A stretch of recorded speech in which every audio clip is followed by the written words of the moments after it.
ஜெனீவாவில் இலங்கைக்கு எதிராக புதிய பிரேரணை.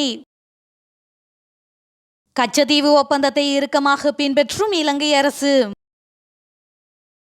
கொழும்பில் வீதிக்கு இறங்கிய பாரிய மக்கள் பேரணி. இலங்கைக்கு எதிராக ஐக்கிய நாடுகள் மனித உரிமைகள் பேரவையில் மீளவும் புதிய பிரேரணையை கொண்டு வருவதில் பிரிட்டன் உறுதியாக உள்ளதாக புளொட் அமைப்பின் தலைவரும் யாழ்ப்பாண மாவட்ட நாடாளுமன்ற உறுப்பினருமான தர்மலிங்கம் சித்தார்த்தன் தெரிவித்துள்ளார். பிரிட்டன் அமைச்சர் ஆன் மேரி ரெவலியனுக்கும் தமிழ் கட்சிகளின் நாடாளுமன்ற உறுப்பினர்களுக்கும் இடையிலான சந்திப்பு யாழ்ப்பாணத்தில் உள்ள விருந்தினர் விடுதியில் நேற்றிரவு நடைபெற்றிருந்தது. இந்த சந்திப்பில் பிரிட்டன் அமைச்சருடன் அந்நாட்டு இலங்கைக்கான தூதுவர் ஆண்ட்ரூ பேட்ரிக் கலந்து கொண்டிருந்ததுடன் தமிழ் கட்சிகளின் சார்பில் நாடாளுமன்ற உறுப்பினர்களான தர்மலிங்கம் சித்தார்த்தன், சிவஞானம் ஸ்ரீதரன், சி.வி. விக்னேஸ்வரன் ஆகியோர் கலந்து கொண்டிருந்தனர். இந்த சந்திப்பின் பின்னர் தர்மலிங்கம் சித்தார்த்தன் ஊடகங்களுக்கு கருத்து வெளியிடுகையில் தமிழ் மக்களின் பல விடயங்கள் தொடர்பில் இந்த சந்திப்பில் பேசப்பட்டன. அதிலும் தமிழ் மக்களின் நிலைமைகளை அறிந்து கொள்வதில் அவர்கள் ஆர்வம் காட்டியிருந்தார்கள். அதிலும் இலங்கையில் உள்ள தமிழ் மக்களின் பிரச்சினைகள் சம்பந்தமாக ஆழமான அறிவும் அவர்களுக்கு இருக்கின்றது. இதன்போது ஐக்கிய நாடுகள் மனித உரிமைகள் பேரவையில் இலங்கைக்கு எதிராக கொண்டுவரப்பட்ட தீர்மானம் அடுத்த முறையும், அதாவது மார்ச்சில் கொண்டுவரப்படுமா? கடந்த காலங்களில் பிரிட்டன் செயற்பட்டது போல் இனியும் அதற்கு முயற்சி எடுக்குமா என பிரிட்டன் அமைச்சரிடம் கேட்டிருந்தேன். அதற்கு அவர் மிக தெளிவாக தங்களுடைய பதிலை சொல்லியிருந்தார். அதாவது இதற்கான முயற்சியை நிச்சயமாக தாங்கள் எடுப்பதாக அவர் சொன்னார்.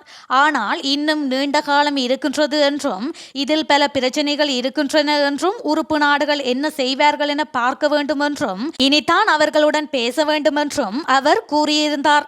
அதே நேரத்தில் அந்த நாடுகளும் தாம் எடுக்கின்ற இந்த முயற்சிக்கு சாதகமாகத்தான் இருப்பார்கள் என்று நம்புவதாகவும் அந்த முயற்சிகளை எடுப்பதாகவும் எங்களிடம் கூறியிருந்தார். ஆனாலும் அதனால் பிரயோஜனம் இருக்காது என்றும் ஒரு கேள்வி எழுப்பப்பட்டிருந்த போது நான் சொன்னேன், இந்த நாட்டை பொறுத்தவரையில் அதனால் எந்த ஒரு நன்மையும் ஏற்படாவிட்டாலும் அது ஒரு பேசுபொருளாக ஒரு உயர் சபையிலே இருப்பது மிக முக்கியமானது. அது தொடர்ந்தும் பேசுபொருளாகவே இருக்கின்ற போது என்றோ ஒரு நாள் அதனை அடுத்த கட்டத்துக்கு போகக்கூடியதாக இருக்கும். ஆகவே நீங்கள் புதிய தீர்மானத்தை கட்டாயமாக கொண்டு வர வேண்டும் என்று கூறியிருந்தேன். இதனை நிச்சயம் செய்ய வேண்டும் என நாங்கள் 3 பேருமாக அவரிடம் கேட்டுக்கொண்டோம். அதே போன்று இந்த நாட்டில் இருக்கக்கூடிய பல பிரச்சனைகள் சம்பந்தமாகவும் இருவரிடமும் எடுத்து கூறியிருக்கின்றோம். குறிப்பாக காணி பிரச்சனைகள், இராணுவத்தால் ஏற்படுகின்ற பிரச்சனைகள், முல்லைத்தீவு மாவட்ட நீதிபதி விவகாரம் உள்ளிட்டவற்றை மிக தெளிவாக எடுத்து கூறியிருந்தோம். அதனை அவர்கள் மிக ஆர்வமாக கேட்டறிந்தார்கள். அதே நேரம் பல விடயங்களை அவர்கள் அறிந்திருந்தாலும் எங்களிடம் இன்னும் கேட்டு ஆழமாக அறிந்து கொண்டார்கள். ஏனென்றால் எங்களது நிலைமைகளை அறிந்து கொள்வதில் அவர்களுக்கு ஆர்வம் இருக்கின்றது. இந்த பிரச்சனைகளில் தொடர்ந்தும் அவர்கள் தங்களால் இயன்ற உதவிகளை செய்வார்கள் என்று நம்புகின்றேன் என்றும் அவர் மேலும் குறிப்பிட்டுள்ளார். இந்திய இலங்கை அரசுகளால் இணக்கம் காணப்பட்ட கச்சத்தீவு ஒப்பந்தத்தை இலங்கை அரசு இறுக்கமாகவே பின்பற்றும்.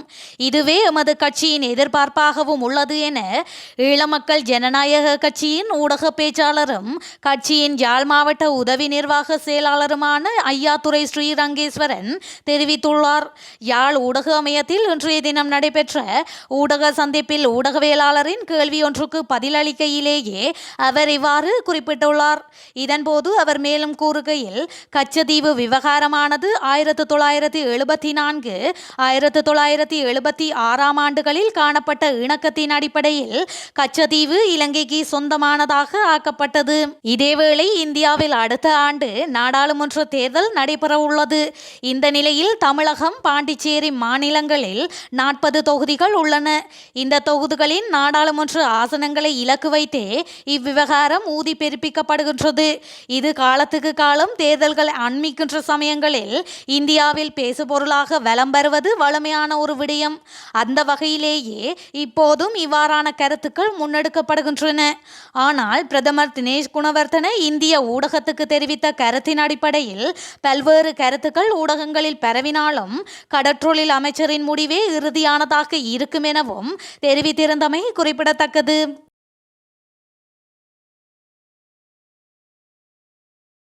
ரணில் விக்ரமசிங்கவை ஜனாதிபதி வேட்பாளராக நியமித்தால் அது மொட்டு கட்சிக்கே பாதிப்பாக அமைந்துவிடும் என நாமல் ராஜபக்ஷ மற்றும் பசில் ராஜபக்ஷ உள்ளிட்ட ராஜபக்ஷவாதிகள் தெரிவித்து வருகின்றனர் என ஐக்கிய மக்கள் சக்தியின் நாடாளுமன்ற உறுப்பினர் ஹர்ஷன ராஜகருண தெரிவித்துள்ளார். ஐக்கிய மக்கள் சக்தி தலைமை அலுவலகத்தில் நேற்றைய தினம் இடம்பெற்ற செய்தியாளர் சந்திப்பின் போதே அவர் மேற்கண்டவாறு குறிப்பிட்டார். தொடர்ந்தும் தெரிவிக்கையில் பொதுஜன பெரமுன பிளவடைந்துள்ளது. அங்கே ரணில் விக்ரமசிங்கவை ஜனாதிபதி வேட்பாளராக அறிவிக்க வேண்டும் என்று ஒரு தரப்பு கூறுகின்றது. அதே நேரம் பசில் நாமல் உள்ளிட்ட ராஜபக்ஷவாதிகள் ரணில் விக்ரமசிங்கவை நியமித்தால் மொட்டு கட்சிக்கே பாதிப்பாக அமையும் என்றும் இதனால் மொட்டு கட்சியின் வேட்பாளர் ஒருவரை நியமிக்க வேண்டும் என்றும் கூறுகின்றனர். அத்துடன் அமைச்சு பதவி கிடைக்காத இன்னும் ஒரு தரப்பும் இருக்கின்றது. ஏற்கனவே மொட்டு கட்சி வீணாகியுள்ளது. ஆனால் ரணில் விக்ரமசிங்கவோ மொட்டு கட்சியினரை மொத்தமாக தனது பக்கம் இழுக்க முயற்சிக்கின்றார். அதனால் தான் சிலரை அமெரிக்காவுக்கு அழைத்து சென்றார். அன்று ஜெர்மனி தொலைக்காட்சி ஒன்றுக்கு நேர்காணல் ஒன்றை வழங்கி தன்னை வீரர் போன்று காட்டிக்கொண்டார். அன்று ராஜபக்சர்களை மெதமுலன வீரர்களாக பார்க்கின்றனர் என்றவர் இப்போது அவரை மெதமுலன வீரராக பார்க்கின்றார். எவ்வாறாயினும் மொட்டு கட்சியின் வேட்பாளராக ரணில் விக்ரமசிங்க நியமிக்கப்பட்டாலும் நாட்டின் தலைவராக சஜித் பிரேமதாசவே வருவார். ரணில் விக்ரமசிங்க அதிகாரத்தில் இருப்பதற்கு எந்த வழியில் முடியுமோ அந்த வழியில் முயற்சிகளை முன்னெடுத்து வருகின்றார் எனவும் குறிப்பிட்டுள்ளார்.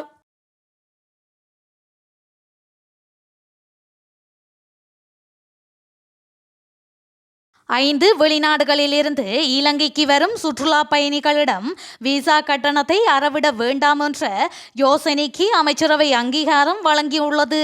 அந்த வகையில் சீனா, ரஷ்யா, இந்தியா, தாய்லாந்து மற்றும் இந்தோனேஷியா ஆகிய நாடுகளுக்கு இவ்வாறு விசா கட்டணம் விலக்களிக்கப்பட உள்ளதாக சுற்றுலா அபிவிருத்தி அதிகார சபையின் தலைவர் பிரியந்த பெர்னாண்டோ தெரிவித்துள்ளார்.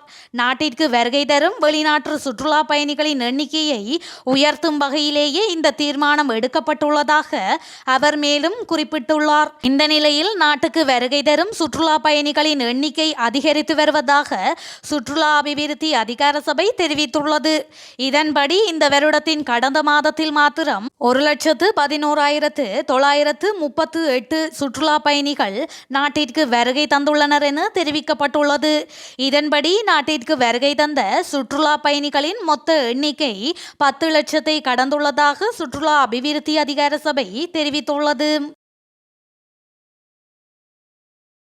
ஹமாஸ் படைகள் இஸ்ரேல் எல்லையில் கடும் தாக்குதலை முன்னெடுத்துள்ள நிலையில் மேற்கத்திய நாடுகள் பல தங்கள் ஆதரவை இஸ்ரேலுக்கு அறிவித்துள்ளன. தற்போது ஜெர்மனி மற்றும் அமெரிக்காவுக்கு பின்னர் பிரித்தானியாவும் இராணுவ உதவிகளை முன்னெடுக்க தயாராகியுள்ளது. இஸ்ரேல் இராணுவத்துடன் இணைந்து அமெரிக்க சிறப்பு படைகள் பணியாற்றி வருவதாகவும் ஹமாஸ் படைகளை மொத்தமாக அழிக்க முடிவெடுத்துள்ளதாகவும் கூறப்படுகின்றது. ஜெர்மனி போர்க்களத்தில் பயன்படுத்தும் ட்ரோன் விமானங்களை இஸ்ரேலுக்கு அனுப்பியுள்ளது. ஜெர்மனி பாதுகாப்பு அமைச்சர் போரிஸ் பிஸ்டோரியஸ் தெரிவிக்கையில் இஸ்ரேலுடன் எந்த கட்டத்திலும் ஜெர்மனி துணை இருக்கும் என்றார். இஸ்ரேலுக்கும் ஆதரவாக பிரித்தானிய அரசாங்கம் இராணுவ விமானங்கள், கப்பல் மற்றும் சிறப்பு படையினரையும் அனுப்பி வைக்க முடிவு செய்துள்ளதாக தகவல்கள் வெளியாகியுள்ளன. பிரித்தானிய பிரதமர் ரிஷி சுனக்கின் அலுவலகம் தெரிவிக்கையில் வெள்ளிக்கிழமை ராயல் நேவி ரோந்து கப்பல்கள், உளவு விமானங்கள் மற்றும் துருப்புக்கள் இஸ்ரேலுக்கு பயணிக்கும் என அறிவித்துள்ளது. பிரித்தானிய தரப்பில் P-8 விமானம், கண்காணிப்பு கருவிகள், 2 ராயல் நேவி கப்பல்கள், 3 மெர்லின் ஹெலிகாப்டர்கள் மற்றும் ராயல் மெரைன்களின் படை ஒன்றும் இஸ்ரேலில் களமிறங்க உள்ளது. அத்துடன் இஸ்ரேலில் சிக்கியுள்ள பிரித்தானியர்களை வெளியேற்ற விமானங்களின் எண்ணிக்கை அதிகரிக்கப்படும் எனவும் அரசாங்கம் தரப்பில் தெரிவிக்கப்பட்டுள்ளது. வெளியான தரவுகளின் அடிப்படையில் இஸ்ரேல் மற்றும் காசாவில் தற்போது 60,000 பிரித்தானிய பிரஜைகள் உள்ளனர் என்றே கூறப்படுகின்றது. இந்த நிலையில் இஸ்ரேலில் ஹமாஸ் படைகளில் வெறியாட்டம் இனி தொடராத வகையில் தங்கள் ஆதரவை உறுதி செய்துள்ளதாக ரிஷி சுனக் தெரிவித்துள்ளார். இஸ்ரேல் மற்றும் பாலஸ்தீனத்திற்கு இடையில் இடம்பெற்று வரும் போருக்கு எதிர்ப்பு தெரிவித்தும் பாலஸ்தீன மக்களுக்கு ஆதரவு தெரிவித்தும் இஸ்ரேல் அரசாங்கத்திற்கு எதிர்ப்பு தெரிவித்தும் கொழும்பில் ஆர்ப்பாட்டம் ஒன்று நடத்தப்பட்டுள்ளது. குறித்த ஆர்ப்பாட்டம் இன்றைய தினம் தெவட்டகா பள்ளிவாசலுக்கு முன்பாக முன்னெடுக்கப்பட்டுள்ளது. இதில் நாடாளுமன்ற உறுப்பினர் ரிசாட் பதியுதீன், முன்னாள் நாடாளுமன்ற உறுப்பினர் முஜிபுர் ரஹ்மான் உள்ளிட்ட பலர் கலந்து கொண்டிருந்தமையும் குறிப்பிடத்தக்கது. தற்போது கொழும்பு பகுதியில் வேகமாக கண் நோய் பரவி வரும் நிலையில் கண் சிவக்கும் தன்மை மிக அதிகமாக இருந்தால் அது கண்ணின் உள்ளே மிகப்பெரிய பாதிப்பை ஏற்படுத்துவதாக அமையும் என சிரேஷ்ட வைத்தியர் தௌபீக் தெரிவித்துள்ளார். தற்போது கொழும்பில் பாடசாலை மாணவர்களிடத்தில் ஆபத்தான நோயாக மாறிவரும் கண் நோய் தொடர்பிலும் அறிகுறிகள் மற்றும் பாதுகாப்பு நடவடிக்கைகள் தொடர்பிலும் ஊடகத்திற்கு கருத்து வெளியிடும் போதே அவர் மேற்கண்டவாறு குறிப்பிட்டார். இதேவேளை கண் வருத்தத்தினால் பாதிக்கப்பட்ட அநேக மாணவர்கள் தற்போது மருந்தகங்களுக்கு மருந்து பெற்றுக்கொள்ள வருவதாக மருந்தக ஊழியர்கள் குறிப்பிடுகின்றனர் என்றும் அவர் குறிப்பிட்டுள்ளார்.